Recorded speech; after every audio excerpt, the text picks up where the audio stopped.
إن الحمد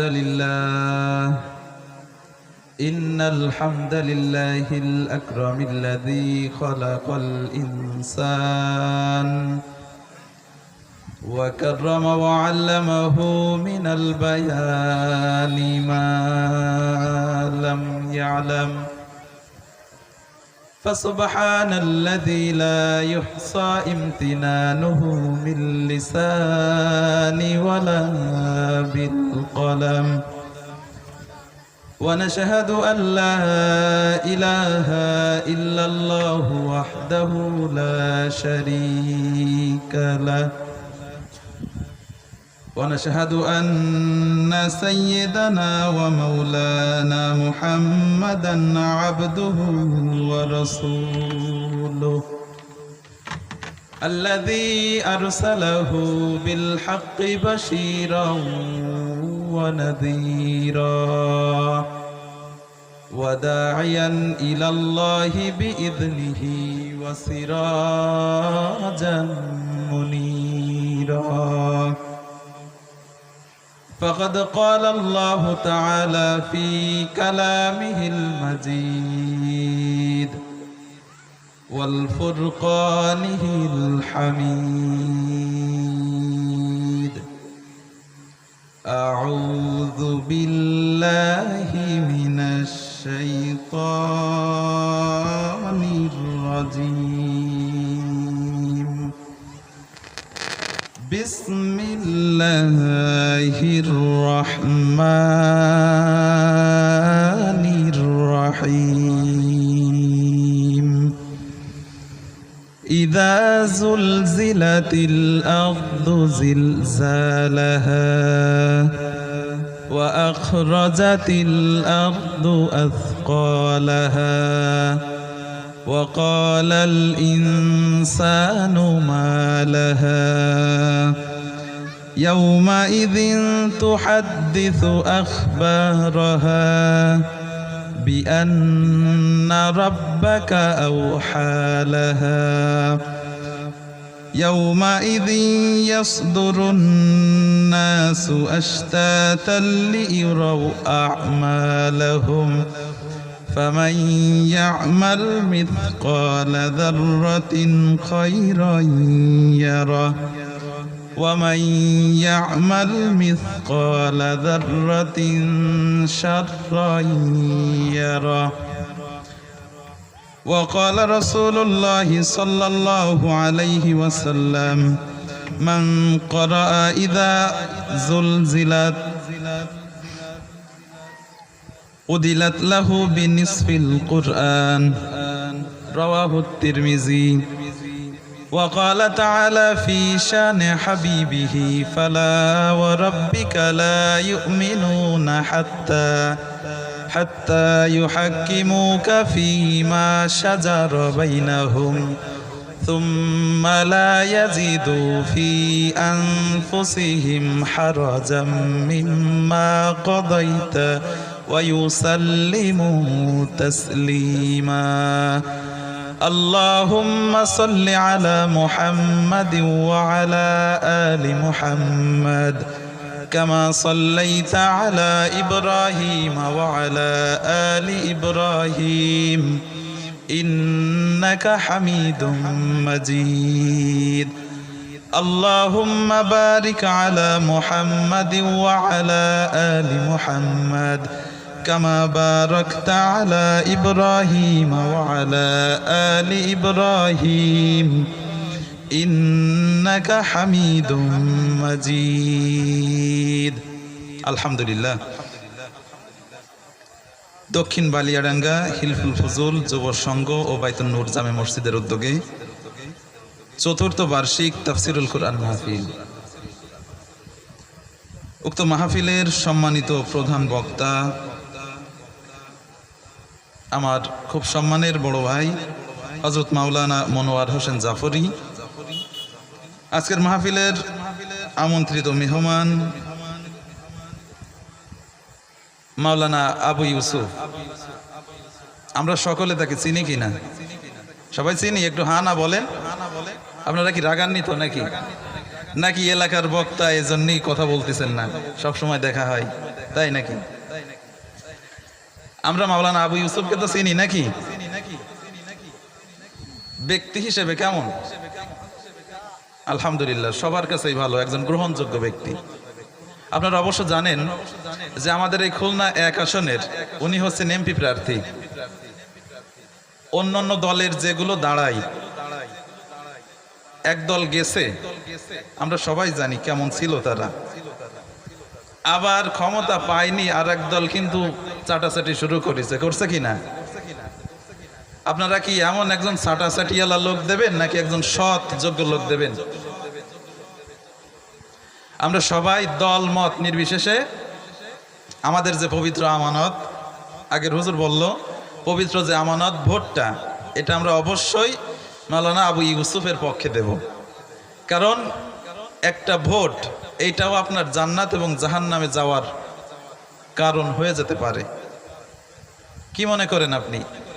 একজন লোককে আপনি এমপি বানালেন, চেয়ারম্যান বানালেন, মেম্বার বানালেন, সে যদি অযোগ্য হয়, দুর্নীতিবাজ হয়, যত আকাম কুকাম করবে তার একটা পার্সেন্টেজ আপনার আমলনামায় আসবেই। আর যদি লোকটা ভালো হয়, তাহলে সে যত ভালো কাজ করবে তার একটা পার্সেন্টেজ আপনার আমলনামায় আসবে।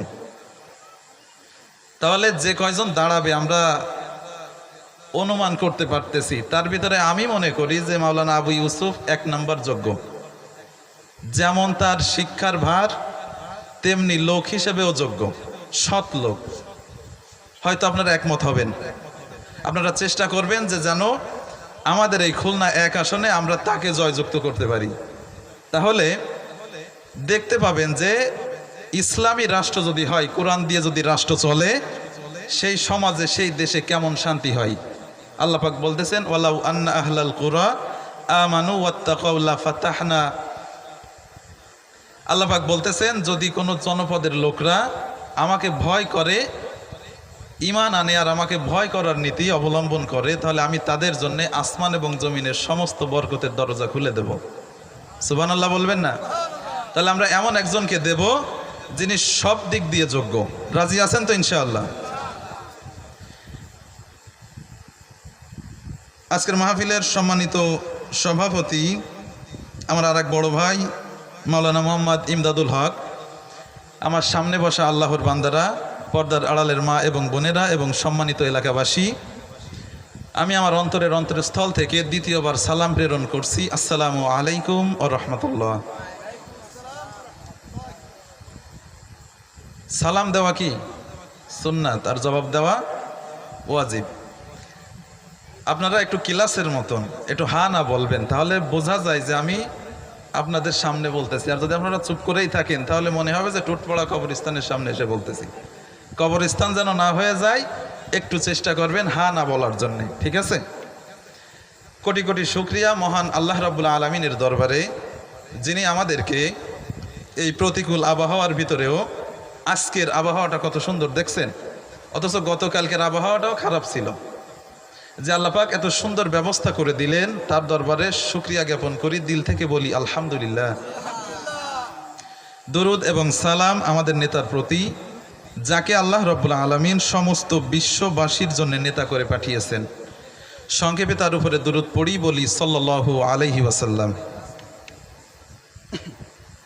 আমি আপনাদের সামনে একটা পরিচিত সূরা পড়ছি।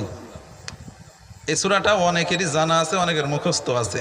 এক হিসাবে বলা যায় দেশি সূরা। দেশি সূরা পড়ছি একটা, তাই কি না? সূরাতুল জিলজাল। আল্লাহ পাক যদি তৌফিক দান করেন তো এই সূরার আলোকে কিছু কথা বলবার চেষ্টা করব। ওমা তৌফিকি ইল্লা বিল্লাহ, সুবহানাকা লা ইলমা লানা ইল্লা মা আল্লামতানা, আলাইহি তাওয়াক্কালতু ওয়া ইলাইহি উনীব। আজকে কথা হবে একেবারে কোরআন থেকে। শুনতে রাজি আছেন? কোরআন থেকে কথা হবে কেন? কারণ কোরআনটা আল্লাহ পাক নাজিল করেছেন। যদি কোনো একটা দলের কিতাব হতো তাহলে শুধু সেই দলের কথা থাকতো, তাই কি না? যদি জামাতের কিতাব হতো তাহলে শুধু জামাতের কথা থাকতো, যদি চরমোনার কিতাব হতো তাহলে চরমোনার কথা থাকতো।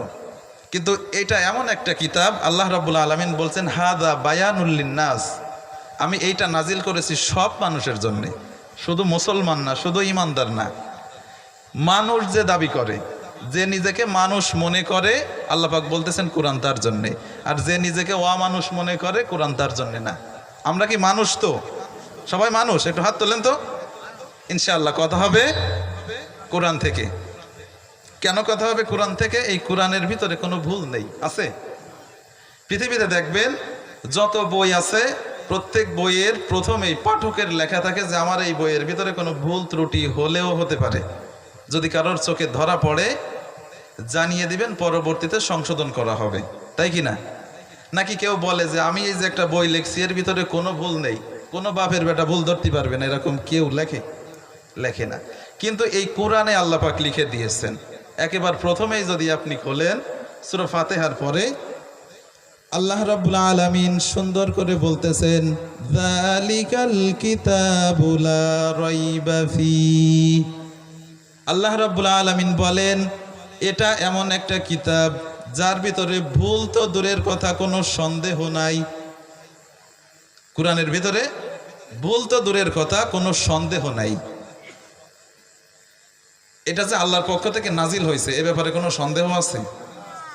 আল্লাহ রাব্বুল আলামিন বলেন, ওয়া ইন কুনতুম ফি রাইবিম মিম্মা নাযালনা আলা আবদিনা ফাতু বিসূরাতিম মিন মিথলি ওয়াদউ শুহাদাআকুম মিন দুনিল্লাহি ইন কুনতুম সাদিকিন। আল্লাহ রাব্বুল আলামিন বলেন, যদি তোমাদের মনে কোনো রকম ডাউট থাকে, কোনো সন্দেহ থাকে যে আমি আমার বান্দার পরে যে কিতাব নাজিল করেছি এই কিতাবের ব্যাপারে যদি তোমাদের কোনো রকম সন্দেহ থাকে, তাহলে তোমরা এই কোরআনের 114টা সূরার যে কোনো একটা সূরার মতো ছোট্ট একটা সূরা তোমরা তৈরি করো। ওয়াদউ শুহাদাআকুম মিন দুনিল্লাহ, আর এই ব্যাপারে তোমাদের যত সাহায্যকারী আছে শুধু আল্লাহ বাদে, আল্লাহ পাক বাদে যত সাহায্যকারী আছে সবাইকে তোমরা ডাকো। যদি ছোট্ট একটা সূরা, সূরা বাকারার মতো না, সূরা আলে ইমরানের মতো না, সূরা কাউসারের মতন 1.5 লাইনের একটা সূরা তোমরা তৈরি করো। এই 1500 বছর হয়ে গেছে, ইহুদি খ্রিস্টান সহ বিশ্বে প্রায় 800 কোটি মানুষ আছে। কেউ কি সূরা কাউসারের মতন একটা সূরা তৈরি করতে পারছে? সূরা বাদ দিলাম, আরবি হরফ কয়টি? আমাদের সময় আমরা 29টা পড়ছি, আপনাদের সময় কি 29টা ছিল? 29টা। বয়স্ক যারা আছেন নাকি কম ছিল? এই যে 40-50 বছর আপনাদের কেটে গেছে, কেউ কি একটা হরফ বাড়ায় 30টা বানাতে পারছে?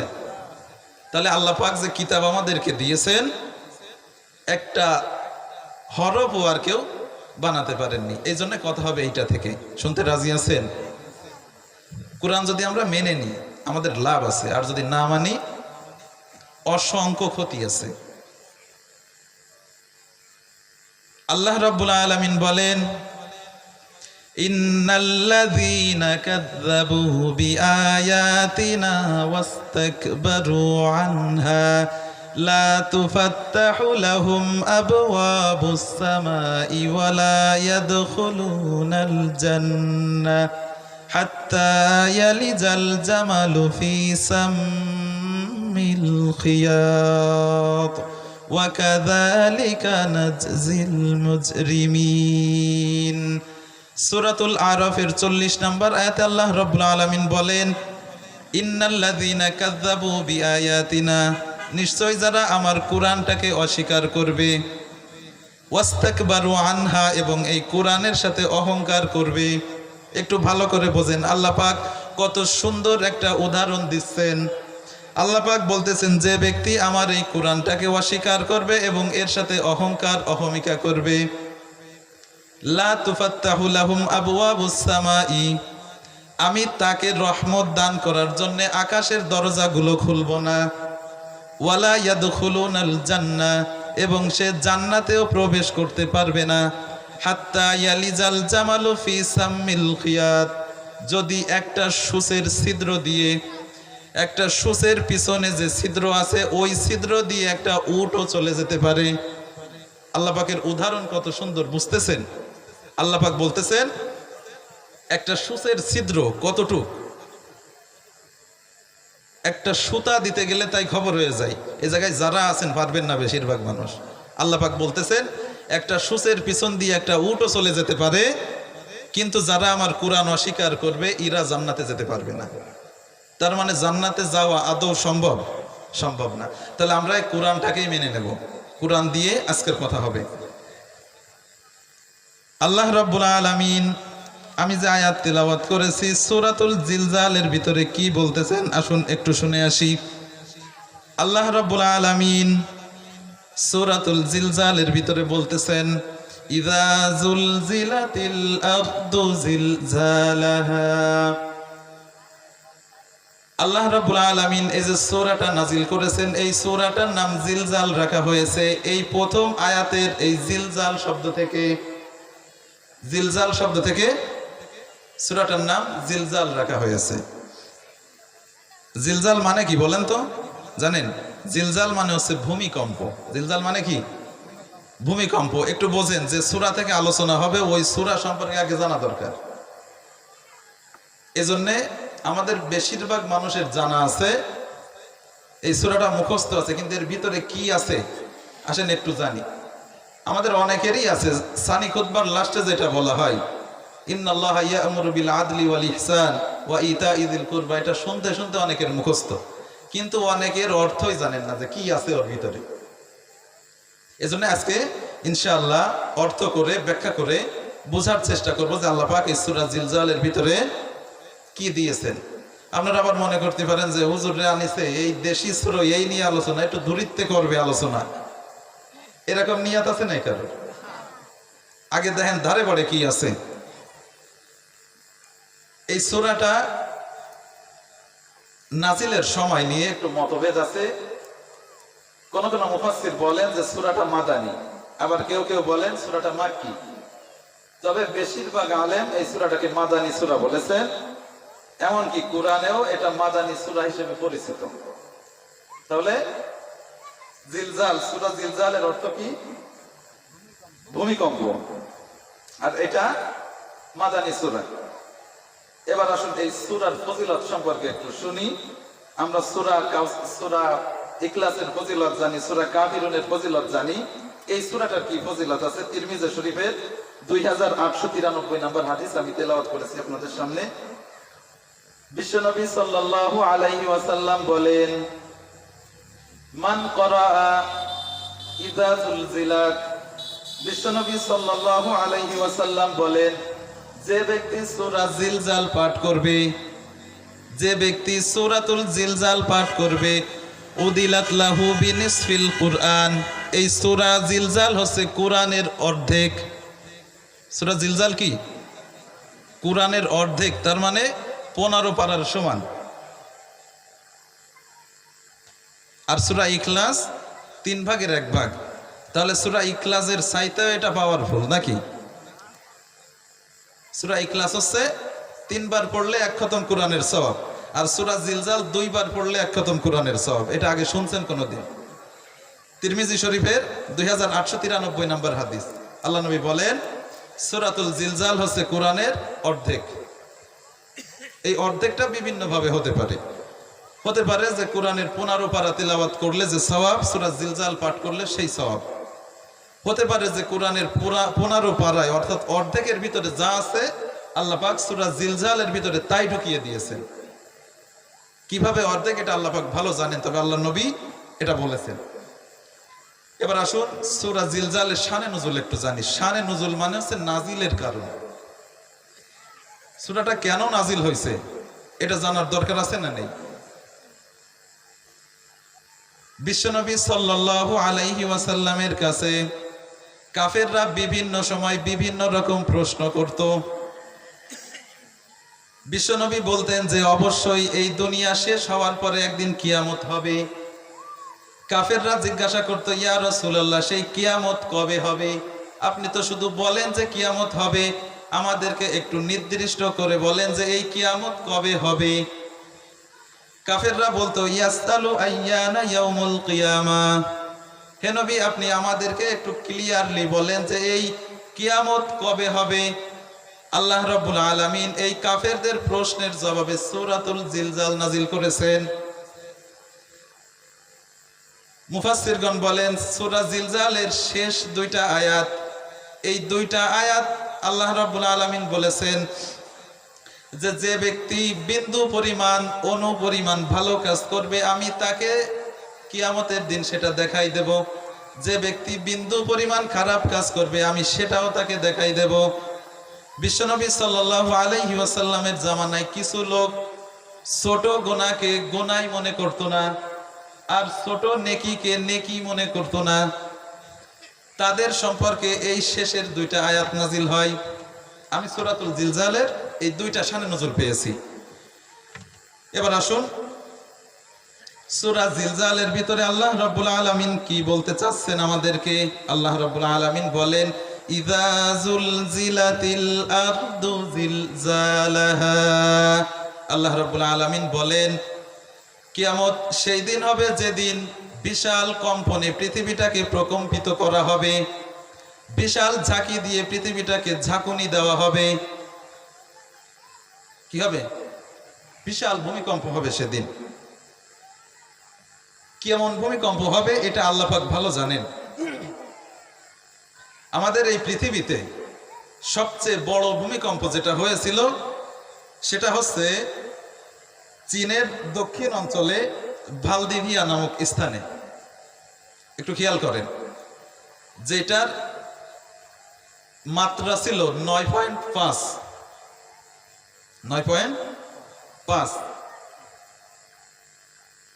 এইটার বিস্তৃতি ছিল 1000 কিলোমিটার। 1000 কিলোমিটার, একটু বোঝেন। তাহলে সবচেয়ে বড় ভূমিকম্প পৃথিবীর হয়েছিল চীনের ভালদিভিয়া একটা নামক জায়গায়। এই ভূমিকম্পে 4,485 জন মারা গিয়েছিল, 4,485 জন, আর আহত হয়েছিল 20 লাখেরও বেশি। এই ভূমিকম্পটা 1960 সালে হয়েছিল। এই ভূমিকম্পটা আমাদের এই দিক কিন্তু হয়নি। হয়েছিল? হয়নি। এটা হয়েছে চীনের ভালদিভিয়ায়। কিন্তু আল্লাহ রাব্বুল আলামিন যখন ইযা যুলজিলাত এই ভূমিকম্পটা দিবেন তখন শুধু চীনে হবে না, শুধু বাংলাদেশে হবে না, পুরো পৃথিবীতে হবে।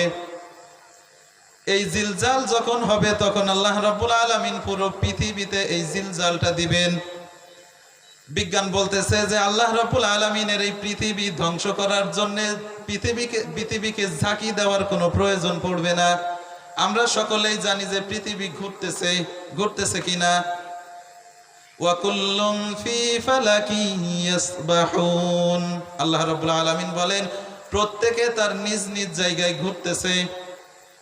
আল্লাহ রাব্বুল আলামিন যদি বলেন যে হে পৃথিবী তুমি জাস্ট 1 সেকেন্ডের জন্য থেমে যাও, পৃথিবী যদি শুধু 1 সেকেন্ডের জন্য থেমে যায় তাহলে পৃথিবীতে আর কোনো কিছু অবশিষ্ট থাকবে না। বুঝতেছেন? আল্লাহ পাকের ঝাঁকি দেওয়ারও দরকার নেই। আল্লাহ পাক যদি শুধু বলেন যে পৃথিবী 1 সেকেন্ডের জন্য থেমে যাও, পৃথিবীতে আর কিছুই থাকবে না। আর আমরা সেই আল্লাহর সাথে পাল্লা দিই নাকি, হ্যান করেঙ্গে ত্যান করেঙ্গে। আল্লাহ পাকের এই পৃথিবী ধ্বংস করার জন্যে শুধু একটু দাঁড়াই দিলে যথেষ্ট।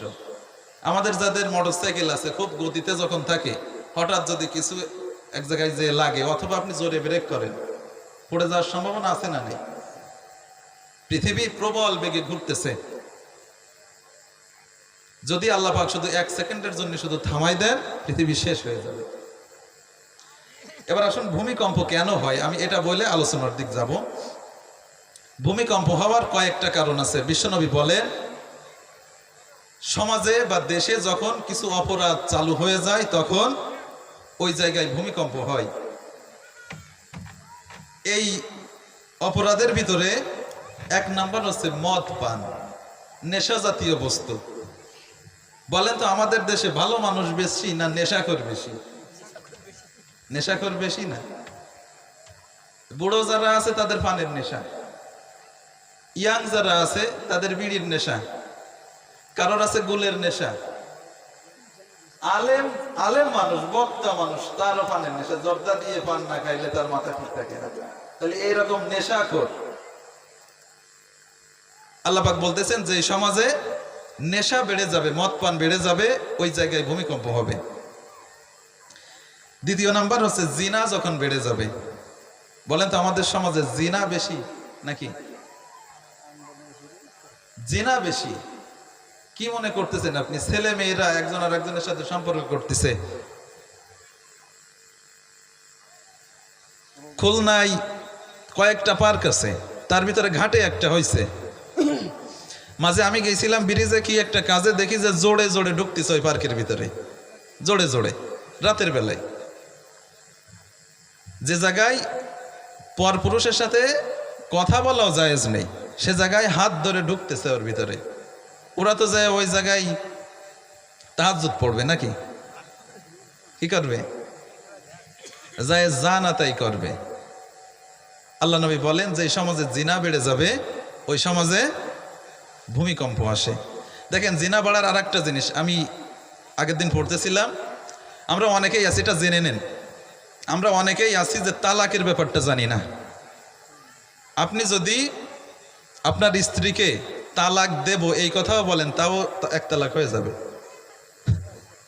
তালাক দেব এই কথাও যদি বলেন, এক তালাক হয়ে যাবে। বুঝতেছেন? অথচ বহু মানুষ আছে যে স্ত্রীরে একসাথে 3-4 বার দেয় তালাক, আবার কয়দিন পরে আবার দেয়। আজকে একবার দিলেন তালাক, 1 মাস পরে আর একবার দিলেন, আর 1 মাস পরে আর একবার দিলেন। এটা ছিল নিয়ম, কিন্তু অনেকে আছে একসাথে 3-4 যে কয়টা মুখী আসে মারে দেয়। দেয় কি না?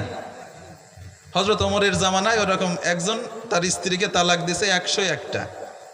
দেওয়ার পরে হযরত ওমরের কাছে এই নালিশ আসার পরে উনি বললেন যে 3টায় ওর বউ তালাক হয়ে গেছে, আর যে বাকিগুলো 98টা, এই 98টা তালাকের 98টা বাড়ি ওর ভিটির করে দাও। আমাদের সমাজে যদি এরকম চালু করা যাইতো তাহলে ঠিক হতো। দেখেন 1 2 3 কয়টা থাবা দিলাম? কয়টা থাবা দিলাম? 3টা। একসাথে দিছি বলে কি আপনি বলবেন যে একটা দিছি? অনেকে বলেন যে একসাথে 3টা দিলেও একটা তালাক হয়। এটা ছিল এক সময়, কিন্তু হযরত ওমরের জামানায় উনি এটা উঠাই দিছেন। ওই সময় অনেক বড় বড় সাহাবী ছিলেন যারা এটার প্রতিবাদও করেননি। তাহলে তালাক একসাথে দেন আর 2 সাথে দেন, 3 বার যদি বলেন হয়ে যাবে। এমনকি যদি আপনার ইচ্ছা নাও থাকে, আপনি অনিচ্ছায় দিছেন, অনেকে বলে হুজুর রাগের মাথায় দিছি, তো তালাক কি মানুষ ভালোবাসে দেয়? স্ত্রীর সাথে ঘনিষ্ঠ মুহূর্তে আছে তখন কি তালাক দেয়? রাগ হয় বলেই তো তালাক দেয় নাকি? ভালোবাসে দিক আর আদর করে দিক আর রাগ করে দিক, যেভাবে দিক, মুখ দিয়ে বললি ওটা হয়ে যায়। ঠিক আছে? তাহলে এই ব্যাপারে আমরা সতর্ক থাকব, বিশেষ করে পুরুষরা এই ব্যাপারে সতর্ক থাকব। আর একটা জিনিস আছে, এই যে জিনা কিভাবে হচ্ছে আমি সেটা বুঝাচ্ছিলাম। এই যখন আপনি স্ত্রীরা তালাক দিচ্ছেন, আপনি একসাথে 3টা দিয়ে দিচ্ছেন, আপনি জানেন না ওই স্ত্রী নিয়ে ঘর সংসার করতেছেন, আপনার জিনার গুনাহ হচ্ছে। আর এই দিয়ে যে ছেলে মেয়ে আসবে এটা হবে কি হবে? জারজ সন্তান হবে। এই জন্য খুব সাবধান, পুরুষরা এটা মোটে উচ্চারণই করবেন না। এমনকি আপনার মনে আছে যে বউ রাখবেন না, এই নিয়াতে যদি আপনি বউরে বলেন যে তুই বাপের বাড়ি যা, তাও এক তালাক হয়ে যাবে। কি বুঝতেছেন? এই যদি এইভাবে দেখা যায়, দেখা যাবে না বেশিরভাগ মানুষের বউ জায়েজ নেই। এজন্য এই ব্যাপারগুলো স্বামীরা খুব সাবধান। আবার অনেক স্ত্রীরা আছে যারা স্বামীরে ডিভোর্স দিয়ে চলে যায়। এই তালাক দেওয়ার অধিকার কিন্তু স্ত্রীদের নেই।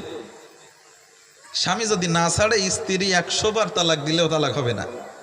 অথচ অনেক স্ত্রী আছে স্বামী ছাড়ে না, স্বামীরে ছেড়ে দিয়ে আরেক জায়গায় যায় বিয়ে বসে, আছে না নেই? ওই দ্বিতীয় বিয়ে কিন্তু আর হবে না। এজন্য আমরা খুব সাবধান থাকব। 3 নাম্বার হচ্ছে বেপর্দা। বেপর্দা আছে না নেই? বেপর্দা যদি হয় কোনো সমাজে, তাহলে ভূমিকম্প আসে। এরপরে আছে অনেক মহিলা আছে যে স্বামী, আমার দেখা আছে অনেক মহিলা স্বামী যদি পর্দা করতে বলে স্বামীরে ধরে মারে, এ দেখছেন আপনারা? স্বামীরে ধরে বাটাম দেয়, এও আছে। কি অবস্থা চলতেছে সমাজে। এরপরে আছে গান বাদ্য, যে সমাজে গান বাদ্য বেশি হয় ওই সমাজে আল্লাহ নবী বলেন ওই সমাজে ভূমিকম্প আসে। গান বাদ্য আছে না নেই? আজকেরাও একজন বলতেছে এই জিল্লু মাল দে, সে কি বললো যে এই ডায়লগ বর্তমানে চলতেছে, এই জিল্লু মাল দে। আশ্চর্য। তারপরে হচ্ছে চাচা হেনা কোথায়, এসব আপনারা শুনেছেন হয়তো। এইসব হচ্ছে ডায়লগ, জিল্লু মাল দে, এই সমস্ত চলতেছে। সিনেমা দেখে দেখে ছেলেপেলেরা অশ্লীল গান বাজনা দেখে, অশ্লীল ভিডিও দেখে নিজের চরিত্র ধ্বংস করতেছে, অন্যের চরিত্র ধ্বংস করতেছে। আল্লাহ নবী বলেন যে সমাজে গান বাদ্য বেড়ে যাবে, বেপর্দা বেড়ে যাবে, ওই সমাজে ভূমিকম্প আসবে। তাহলে ভূমিকম্প আসার কারণ তো বুঝলেন। এবার আসুন আল্লাহ রব্বুল আলামিন আমাদেরকে কি বলতেছেন। আল্লাহ রব্বুল আলামিন বলেন ইযা যুলজিলাতিল আরদু জিলজালাহা। আল্লাহ রব্বুল আলামিন বলেন কিয়ামত তখন হবে যখন প্রবল বেগে পৃথিবীটাকে ঝাঁকুনি দেওয়া হবে, পুরো পৃথিবীটাকে প্রকম্পিত করা হবে। আর এই প্রকম্পিত তখন হবে যখন ইসরাফিল আলাইহিস সালাম সিংহায় ফু দিবেন। আল্লাহ রাব্বুল আলামিনের আদেশে হযরতে ইসরাফিল আলাইহিস সালাম যখন সিংহায় ফুৎকার দিবেন তখন ইযা যুলজিলাত, তখন প্রবল বেগে পৃথিবীটাকে ঝাঁকি মারা হবে। আর এই ঝাঁকি মারার কারণে পৃথিবীটা ধ্বংস হয়ে যাবে। আল্লাহ রাব্বুল আলামিন বলেন ফাইযা নুফিখা ফিস-সূরি নাফখাতুন ওয়াহিদা। আল্লাহ রাব্বুল আলামিন বলেন ইসরাফিল যখন সিংহায় মাত্র একটা ফু দিবে, ইসরাফিল আলাইহিস সালাম তিনি সিংহা নিয়ে আসেন। আল্লাহ রাব্বুল আলামিনের হুকুমে হযরতে ইসরাফিল আলাইহিস সালাম মাত্র একটা ফুৎকার দিবেন। দেওয়ার পরে আল্লাহ রাব্বুল আলামিন বলেন ইযা যুলজিলাতিল আরদু জিলজালাহা, তখন আল্লাহ রাব্বুল আলামিন পুরো পৃথিবীটাকে প্রকম্পিত করে দিবেন। অন্য আয়াতে আল্লাহ রাব্বুল আলামিন সুন্দর করে বলতেছেন ইয়াউমা তারাউনাহা তাযহালু কুল্লু মুরদিআতিন আম্মা আরদাআত। আল্লাহ রাব্বুল আলামিন বলেন পৃথিবীটাকে প্রবল বেগে কম্পনে পৃথিবীটাকে প্রকম্পিত করা হবে। সেই দিন পৃথিবীর এই অবস্থা দেখে মানুষের পরিস্থিতি এমন হবে যে মায়ের দুধের বাচ্চা আছে, আমাদের সমাজে অনেক মায়ের দুধের বাচ্চা আছে কিনা 2 দিন 5 দিন 10 দিন বয়স। আল্লাহ রাব্বুল আলামিন সূরা হাজের 2 নম্বর আয়াতে বলেন এই দিন ওই দুধের বাচ্চার কথা তার মা ভুলে যাবে। দুধের বাচ্চার কথা মা কিন্তু সহজে ভোলে না। সারাদিন মা বিভিন্ন রকম কামকাজ করে, কষ্টের কামকাজ করে, রাতের বেলা একটু ঘুমাতে যায়, বাচ্চা যদি একটু নড়াচড়া করে মা কিন্তু টের পায়। আল্লাহ রাব্বুল আলামিন মায়ের সাথে ওই বাচ্চার সাথে একটা সংযোগ রেখে দিয়েছেন। বাচ্চার কোনো রকম অসুবিধা হলে মা কিন্তু টের পায়। কিন্তু আল্লাহ রাব্বুল আলামিন বলেন ইযা যুলজিলাতিল আরদু জিলজালাহা, যেদিন আমি পৃথিবীটাকে প্রকম্পিত করে দেব বিশাল প্রকম্পন দিয়ে, তখন ওই মা তার দুধের বাচ্চার কথা ভুলে যাবে। কি পরিস্থিতি হবে একটু বোঝেন তো। আল্লাহ রাব্বুল আলামিন বলেন মা তার দুধের বাচ্চার কথা ভুলে যাবে। এমনকি যে সমস্ত মায়েরা গর্ভবতী অবস্থায় আছে, যে সমস্ত মায়েদের গর্ভে 2 মাস 5 মাস 7 মাস 8 মাসের বাচ্চা আছে, ওই ইসরাফিল আলাইহিস সালামের ফুৎকার শুনে ওই পেটের বাচ্চা এমনিতেই খালাস হয়ে যাবে। বুঝতেছেন? পেটের ভিতরে যে বাচ্চা আছে অপরিপক্ক, এই বাচ্চাগুলো এমনিতেই ডেলিভারি হয়ে যাবে। তাহলে কি ভয়াবহ পরিস্থিতি হবে ওই দিন।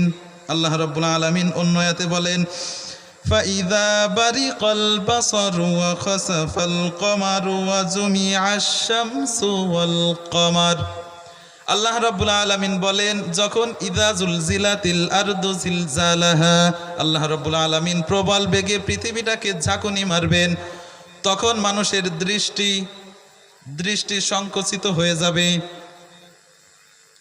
ফাইদা বারিকাল বাসারু ওয়া খাসাফাল কমার এবং চন্দ্রটা তার আলো হারিয়ে ফেলবে চন্দ্রের আলো কেড়ে নেওয়া হবে ওয়া জুমিআ শামসু ওয়াল কমার এবং চন্দ্র আর সূর্য মিলেমিশে একাকার হয়ে যাবে এই যে সুন্দর সিস্টেম আমরা দেখতেছি সকালবেলা সূর্য উঠতেছে রাতের বেলা চাঁদ উঠতেছে কিন্তু আল্লাহ রাব্বুল আলামিন বলেন যখন ইযা জুলজিলাতিল আরদু জিলজালাহা আল্লাহ রাব্বুল আলামিন বিশাল ভূমিকম্প দিবেন তখন আর চাঁদের আলোটা হেরে যাবে চাঁদের আলো থাকবে না চাঁদ আর সূর্য একাকার হয়ে যাবে অন্য আয়াতে আল্লাহ রাব্বুল আলামিন বলেন ইযা শামসু কুওয়িরাত ওয়া ইযান নুজুমু কাদারাত আল্লাহ রাব্বুল আলামিন বলেন যখন ইসরাফিল আলাইহিস সালাম সিংহায় ফুৎকার দিবেন সাথে সাথে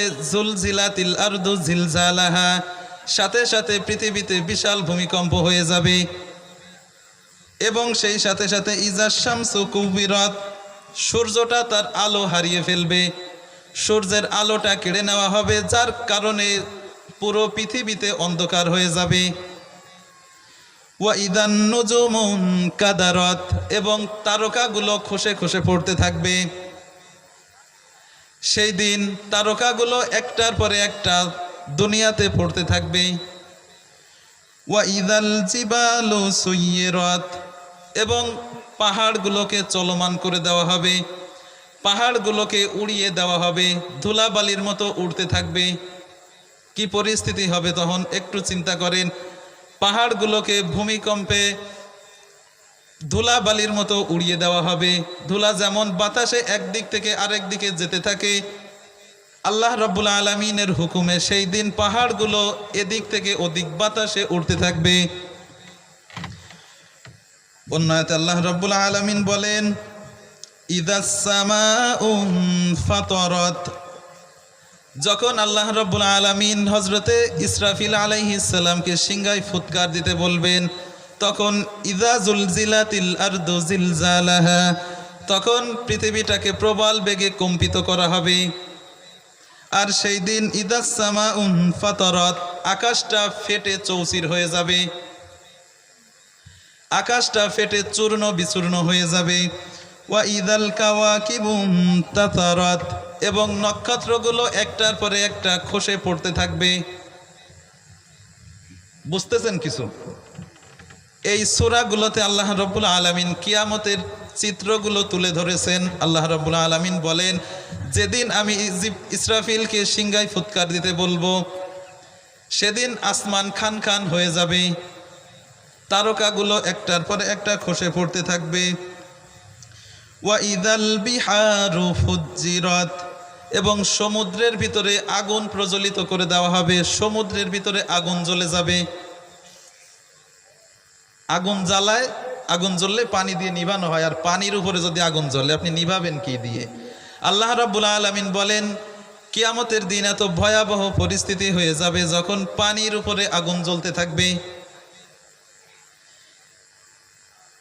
এরপরে আল্লাহ রাব্বুল আলামিন সুন্দর করে বলতেছেন ইয়া আইয়ুহান নাসুত্তাকু রাব্বাকুম ইন্না জালজালাতাস সাআতি শাইউন আযীম আল্লাহ রাব্বুল আলামিন বলেন হে মানব জাতি তোমরা তোমাদের রবকে ভয় করো ইন্না জালজালাতাস সাআতি শাইউন আযীম সেই দিন অর্থাৎ কিয়ামতের দিন বিশাল ভূমিকম্প দেওয়া হবে যেটা আল্লাহ রাব্বুল আলামিন বলেছেন ইযা জুলজিলাতিল আরদু জিলজালাহা সেই দিন আল্লাহ রাব্বুল আলামিন প্রচণ্ড বেগে ভূমিকম্প দিবেন আর সেই ভূমিকম্পে পুরো পৃথিবীটা প্রকম্পিত হবে তাহলে আল্লাহ রাব্বুল আলামিন যখন পৃথিবীর এই সিস্টেমটাকে শেষ করে দিবেন তখন আল্লাহ রাব্বুল আলামিন প্রবল বেগে ভূমিকম্প দিবেন, যার কারণে পুরো পৃথিবীটা ধ্বংস হয়ে যাবে। এরপরে আল্লাহ রাব্বুল আলামিন বলছেন ওয়া আখরাজাতিল আরদু আথকালাহা, সেই দিন পৃথিবী তার পেটের ভিতরে যা আছে সব কিছু বের করে দেবে। ওয়া আখরাজাতিল আরদু আথকালাহা, পৃথিবীর পেটের ভিতরে কি আছে? মুফাসসিরগণ তিনটা মত দিয়েছেন। মুফাসসিরগণ এক নম্বরে বলেন এই পৃথিবীর ভিতরে হযরত আদম আলাইহিস সালাম থেকে শুরু করে কিয়ামত পর্যন্ত যত মানুষের লাশ আছে ওই দিন পৃথিবীর সমস্ত লাশগুলো উপড়ে দেবে, সমস্ত লাশগুলো উপরে ভাসিয়ে দেবে।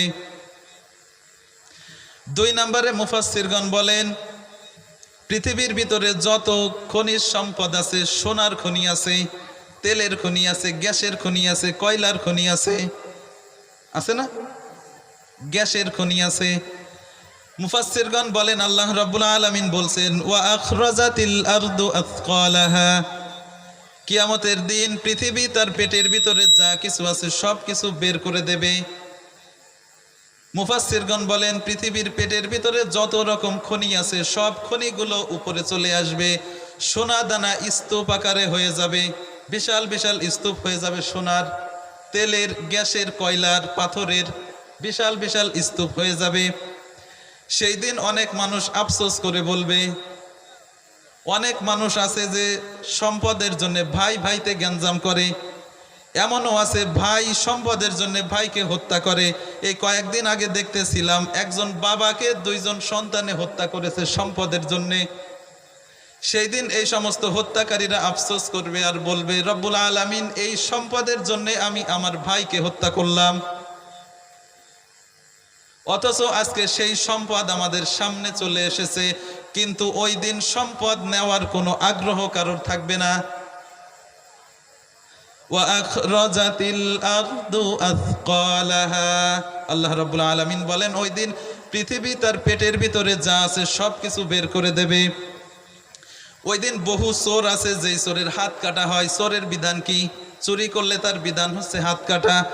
ওই চোর আফসোস করে বলতে থাকবে যে রব্বুল আলামিন এই সম্পদের জন্য আজকে আমার হাত দুইটা নাই। আল্লাহ রাব্বুল আলামিন বলেন ওয়া আখরাজাতিল আরদু আথকালাহা, ওই দিন পৃথিবী তার পেটের ভিতরে আছে যা কিছু আছে সব কিছু বের করে আনবে। এরপরে আল্লাহ রাব্বুল আলামিন বলেন ওয়া ক্বালাল ইনসানু মা লাহা ওয়া আখরাজাতিল আরদু আসকালাহা। এর 3 নাম্বার ব্যাখ্যা মুফাসসিরগণ দিয়েছেন। 3 নাম্বার ব্যাখ্যা হচ্ছে আমরা যা কিছু করি না কেন প্রত্যেকটা আমলের, প্রত্যেকটা কাজের রেকর্ড কিন্তু পৃথিবীর কাছে আছে। আল্লাহ রাব্বুল আলামিন ওয়া আখরাজাতিল আরদু আসকালাহা দ্বারা বুঝিয়েছেন যে পৃথিবীতে কে কি করতেছে এই তথ্যগুলো কিয়ামতের দিন পৃথিবী সেইটা উপরে বের করে দেবে। এই জন্য কে কি করতেছেন একটু সাবধানে করেন, সামনে আমি এ সম্পর্কে বলবো। এরপরে আল্লাহ রাব্বুল আলামিন বলেন ওয়া ক্বালাল ইনসানু মা লাহা, আল্লাহ রাব্বুল আলামিন বলেন এই পৃথিবীর আজকে হলোটা কি? পৃথিবীতে তো আগে ভূমিকম্প হয়েছে অল্প 1-1.5 সেকেন্ড অথবা 30 সেকেন্ড, 20 সেকেন্ড, 10 সেকেন্ড, কিন্তু আজকে এমন কি হলো যে ভূমিকম্প থামছেই না। শুধুমাত্র 9.5 এতটুক যদি ভূমিকম্প হয় তাতে প্রায় 20 লক্ষ মানুষ আহত হয়েছিল আর প্রায় 5,000 মানুষ মারা গিয়েছিল মাত্র কয়েক সেকেন্ডের ভূমিকম্পে। তাহলে আল্লাহ রাব্বুল আলামিন বলেন ইযা জুলজিলাতিল আরদু জিলজালাহা, সেই দিন পৃথিবীটাকে প্রবল বেগে প্রকম্পিত করা হবে। মানুষ বলবে ওয়া ক্বালাল ইনসানু মা লাহা, পৃথিবীর কি হলো আজকে? পৃথিবীর কি হলো? পৃথিবী এমন করতেছে কেন? মানুষ এদিকে ওদিকে দৌড়াদৌড়ি করতে থাকবে, মানুষ পালানোর জায়গা খোঁজ করবে, কিন্তু আল্লাহ রাব্বুল আলামিন বলেন কাল্লা লা ওয়াজারা ইলা রাব্বিকা ইয়াউমা ইযিনিল মুস্তাকার। আল্লাহ রাব্বুল আলামিন বলেন সেই দিন মানুষ যতই পালাবার চেষ্টা করুক না কেন ওই দিন পালানোর কোনো রাস্তা থাকবে না, পালানোর কোনো জায়গা মানুষ পাবে না। থাকবে শুধুমাত্র কয়েকদিনের আন্দোলনে বাংলাদেশে শেখ হাসিনার জন্য একটু জায়গাও হয়নি, তাই কি না? শেখ হাসিনার জন্য একটা জায়গাও নেই। তাহলে ওই দিন আল্লাহ রাব্বুল আলামিন যদি ধরা করেন, তাহলে আপনার আমার জন্য পৃথিবীর কোনো জায়গা থাকবে না। কাল্লা লা ওয়াজারা ইলা রাব্বিকা ইয়াউমা ইযিনিল মুস্তাকার। আল্লাহ রাব্বুল আলামিন বলেন, ওই দিন পালানোর জন্য তোমাদের কোনো রাস্তা থাকবে না, কোনো জায়গা থাকবে না, একমাত্র আমার কাছে তোমাদের ফিরে আসতে হবে। এইভাবে সমস্ত মানুষ মারা যাবে। সমস্ত মানুষ মারা যাওয়ার পরে আল্লাহ রাব্বুল আলামিন বলবেন, ইয়া মালাকাল মাউত আখবিরনি মা ইয়াবকা। হে মৃত্যুর ফেরেশতা আজরাইল, তুমি বলো যে এখন আর পৃথিবীতে কে কে আছে। আমি সংক্ষেপ করতেছি। হযরতে আজরাইল আলাইহিস সালাম তিনি আল্লাহ রাব্বুল আলামিনকে বলবেন, রব্বুল আলামিন, পৃথিবীর সমস্ত প্রাণী শেষ, এখন শুধুমাত্র 4 জন ফেরেশতা আছে, প্রসিদ্ধ 4 জন ফেরেশতা আছে, জিব্রাইল, মিকাইল, ইসরাফিল আর আমি আজরাইল। আল্লাহ রাব্বুল আলামিন বলবেন, আজরাইল, ওই 3 ফেরেশতার জান কবজ করো। আজরাইল আলাইহিস সালাম ওই 3 ফেরেশতার জান কবজ করে নিয়ে আসবেন। তখন আল্লাহ রাব্বুল আলামিন জিজ্ঞাসা করবেন, হে মালাকুল মাউত, এখন আর কে কে আছে? মৃত্যুর ফেরেশতা আজরাইল আলাইহিস সালাম বলবেন, রব্বুল আলামিন, এখন আর কেউ নাই, শুধু আমি আছি আর আপনি আছেন। কিন্তু আপনি তো আমার স্রষ্টা, আপনি তো হাইয়ুল কাইয়ুম, আপনি তো চিরঞ্জীব, একমাত্র আমি বেঁচে আছি। আল্লাহ রাব্বুল আলামিন বলবেন, মউত, ইয়া মালাকাল মাউত, এবার তুই মর। এই কথা শোনার সাথে সাথে আজরাইল আলাইহিস সালাম বলবেন, রব্বুল আলামিন, আমি না সবাইকে মৃত্যু দিলাম, এখন আমাকে মরতে হবে, এটা কেমন কথা? আল্লাহ রাব্বুল আলামিন বলবেন, মউত, ইয়া মালাকাল মাউত, মরে যা।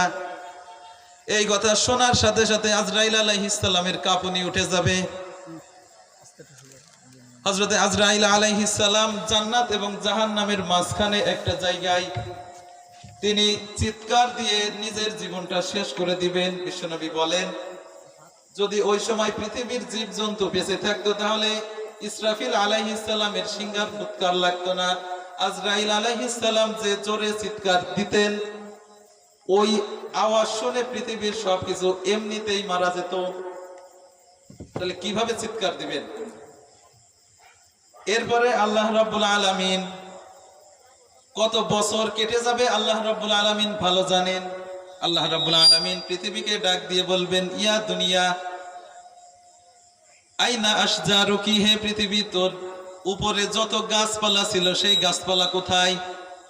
ইয়া দুনিয়া আইনা আনহারুক, তোমার ভিতরে যত সমুদ্র, মহাসমুদ্র ছিল, প্রশান্ত মহাসাগর ছিল, আটলান্টিক মহাসাগর ছিল, এই সমস্ত বড় বড় মহাসাগরগুলো কোথায়? ইয়া দুনিয়া আইনা ইমারুক, হে পৃথিবী, তোমার পেটের উপরে, তোমার পিঠের উপরে যে সমস্ত বড় বড় বিল্ডিং ছিল, বড় বড় ইমারত ছিল, বুর্জ খলিফা ছিল, চীনের সাংহাই টাওয়ার ছিল, এই সমস্ত বড় বড় টাওয়ার গুলো আজকে কোথায়? ইয়া দুনিয়া আইনাল জাব্বারিন, হে দুনিয়া, তোমার পিঠের উপরে যে সমস্ত স্বৈরাচারেরা ছিল, নমরুদ আজকে কোথায়? ফিরাউন আজকে কোথায়? আবু জাহেল কোথায়? ডোনাল্ড ট্রাম্প কোথায়? নেতানিয়াহু কোথায়? নরেন্দ্র মোদী কোথায়? শেখ হাসিনা আজকে কোথায়? এরকম পৃথিবীতে যারা বিপর্যয় সৃষ্টি করবে, আল্লাহ রাব্বুল আলামিন ডাক দিয়ে দিয়ে বলবেন, সেই সমস্ত কোথায়? পৃথিবীর থেকে কোনো আওয়াজ আসবে না। আল্লাহ রাব্বুল আলামিন ডাক দিয়ে বলবেন, লিমানিল মুলকুল ইয়াউম, আজকের রাজত্ব কার? আজকের রাজত্ব কার? পৃথিবীর থেকে কোনো আওয়াজ আসবে না। আল্লাহ রাব্বুল আলামিন বলবেন, আজকের রাজত্ব কার?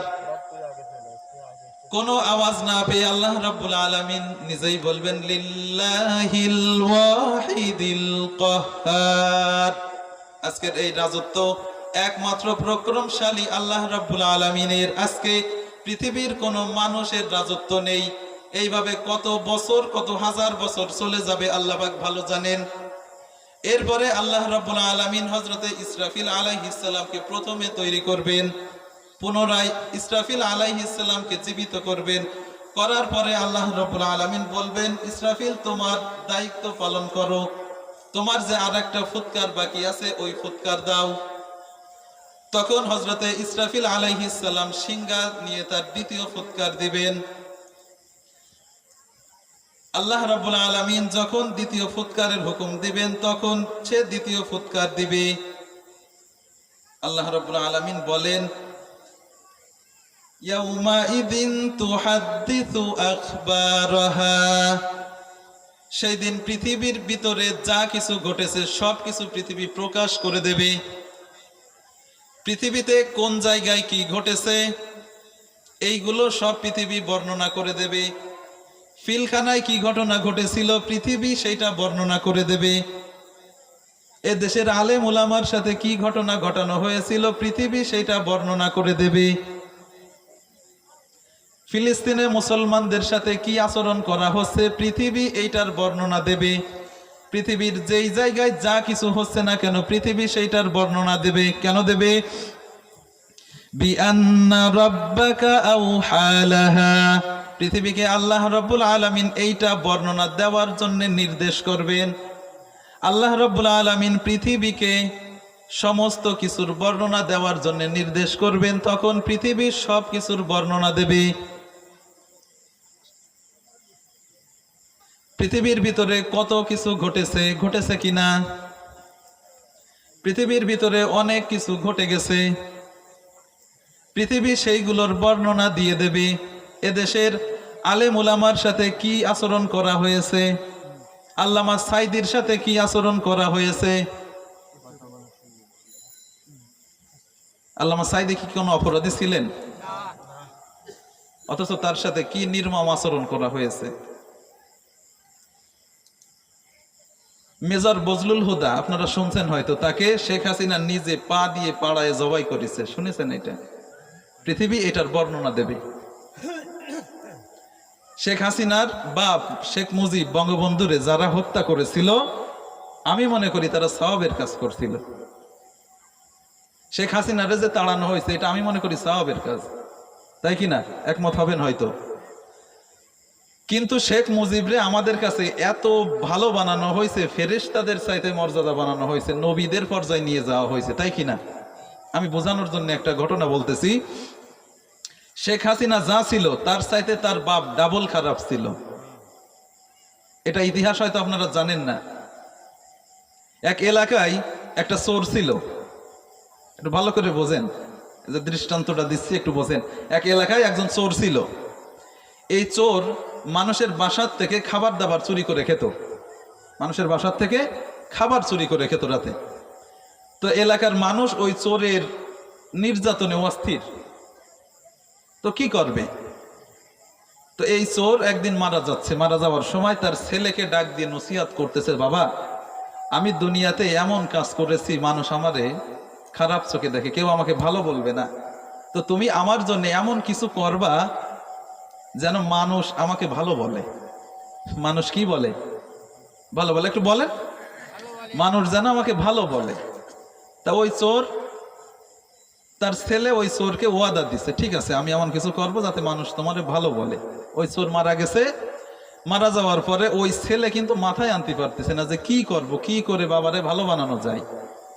তো চিন্তা ভাবনা কয়েক মাস চিন্তা ভাবনা করে সেও কিন্তু চুরির পেশা বেছে নিছে। সেও ওইভাবে চুরি করে, মানুষের বাসা থেকে খাবার চুরি করে খায়। কিন্তু এ অতিরিক্ত একটা কাজ করে, যে খাবার থেকে ভাত তরকারি এগুলো খায় ওই খাবারের ভিতরে আবার পায়খানা করে আসে। কি করে? যে পাতিল থেকে, যে হাড়ি থেকে খাবার নেয় ওই পাতিলের ভিতরে আবার পায়খানা বা পেশাব করে আসে। তো এলাকার মানুষ যখন জানতে পারলো যে ওই চোরের ছেলে আবার এই কাজ করতেছে, তখন এলাকার মানুষ বলতে বাধ্য হলো যে এর চাইতে এর বাবা ভালো ছিল। বুঝতে পারছেন? এলাকার মানুষ কি বলল? এর চাইতে এর বাবা ভালো ছিল। তো আমাদের পরিস্থিতি এমন হয়ে গেছে যে আমরা বাধ্য হচ্ছি বলতে যে শেখ হাসিনার চাইতে তার বাবা ভালো ছিল, কিন্তু মূলত সে ছিল ইসলাম বিদ্বেষী। সে স্বাধীনতা যুদ্ধের আগে বলেছিল যে সমাজ চলবে, দেশ চলবে কোরআন দিয়ে, আমি মুসলমান, কোরআন দিয়ে দেশ চলবে। অথচ স্বাধীনতার পরে সে বলল যে সমাজ চলবে গণতন্ত্র, সমাজতন্ত্র, পুঁজিবাদ, জাতীয়তাবাদ দিয়ে, যেইগুলো মানুষের তৈরি করা, ধর্মনিরপেক্ষতা, এই সমস্ত মতবাদ দিয়ে দেশ চলবে। এইগুলো মানুষের তৈরি করা, মানুষের তৈরি করা জিনিসে কোনোদিন শান্তি আসতে পারে? মানুষের তৈরি করা, আমার একটা জিনিস তৈরি করা, গতকালকে আমাদের আমির সাহেব বলতেছিলেন যে আমার একটা জিনিস তৈরি করা, সেটা আমার জন্য সুবিধা, আর একজনের জন্য অসুবিধা, তাই কি না? কিন্তু আল্লাহ পাকের যে বিধান, এটা সবার জন্য সমান, সমান কি না? কেমন সমান আমি একটু বোঝানোর জন্য বলি। আল্লাহ রাব্বুল আলামিন, এই যে এখন রাতের বেলা, আমাদের বাংলাদেশে এখন কি রাত? আমরা যারা মুসলমান শুধু আমাদের জন্য রাত নাকি হিন্দুদের জন্য কি রাত? সবার জন্য রাত না? আপনি আমি যদি হতাম তাহলে কি করতাম, যে আমার এখন ঘুমের দরকার, আমার জন্য শুধু রাত হবে, ও আমার শত্রু, ওর ঘুমানোর দরকার নেই। কিন্তু আল্লাহ রাব্বুল আলামিন দিয়েছেন এই জন্য সবার জন্য সমান। আল্লাহ রাব্বুল আলামিন যখন বৃষ্টি দেন, তখন পৃথিবীর যে জায়গায় বৃষ্টি হয় সেই জায়গার ইহুদি, খ্রিস্টান, বৌদ্ধ, হিন্দু, মুসলমান যারা আছে সবার জন্য বৃষ্টি কল্যাণ বয়ে আনে। এই জন্যে আল্লাহ রাব্বুল আলামিনের নিয়ম দিয়ে, আল্লাহ রাব্বুল আলামিনের বিধান দিয়ে যদি কোরআন দিয়ে যদি রাষ্ট্র চলে, তাহলে ওই রাষ্ট্রের সবার জন্য সমান সুবিধা থাকবে। এই জন্য আমরা চেষ্টা করব যাতে এই কোরআনটাকে ওই সংসদে নেওয়া যায়, তাহলে আমরা অন্তত দুনিয়াতে দেখে যেতে পারবো যে দুনিয়াতে কোরআন দিয়ে রাষ্ট্র চালালে কেমন শান্তি আসে। আমি যে কথা বলতেছিলাম, এরপরে আল্লাহ রাব্বুল আলামিন বলেন, ইয়াউমা ইযিন ইয়াসদুরুন নাসু আশতাতাল লিইরাউ আ'মালাহুম। আল্লাহ রাব্বুল আলামিন বলেন, সেই দিন মানুষ দলে দলে দলে দলে উপস্থিত হবে। সেই দিন মানুষ, অর্থাৎ হাসরের দিনে আল্লাহ রাব্বুল আলামিন বলেন, সেই দিন মানুষ দলে দলে এক জায়গায় একত্রিত হবে। লিইরাউ আ'মালাহুম, যাতে তাদেরকে তারা যা কিছু করেছে এইগুলো দেখানো যায়, এইগুলো যাতে তারা দেখতে পারে, এই জন্য তারা এক জায়গায় হবে। আল্লাহ রাব্বুল আলামিন সুন্দর করে বলতেছেন যে কিয়ামতের দিন আমি প্রত্যেককে তার আমলনামা দেখাই দেব। আল্লাহ রাব্বুল আলামিন যে দেখাই দিবেন, এটা কি বিশ্বাস হয়? বিশ্বাস হয়? এটা যদি 50 বছর আগে, 100 বছর আগে হতো তাহলে বিশ্বাস করাটা একটু কঠিন ছিল, কিন্তু বর্তমানে এইটা বিশ্বাস করা একেবারে কমন ব্যাপার। এই যে ক্যামেরা দিয়ে ভিডিও হচ্ছে না, আমি এখন কি বলতেছি কালকে বা যখন আপনি মন চায় তখন শুনতে পারবেন। পারবেন কি না? পারবেন। আমরা যেটা করতেছি এইটা যদি 1 বছর পরে, 5 বছর পরে আমরা আবার দেখতে পারি, শুনতে পারি, তাহলে আল্লাহ পাক পারবেন না? আল্লাহ পাক দেখাতে পারবেন। আল্লাহ রাব্বুল আলামিন বলেন, ফামাইয়ামাল মিসকালা যাররাতিন খায়রান ইয়ারা।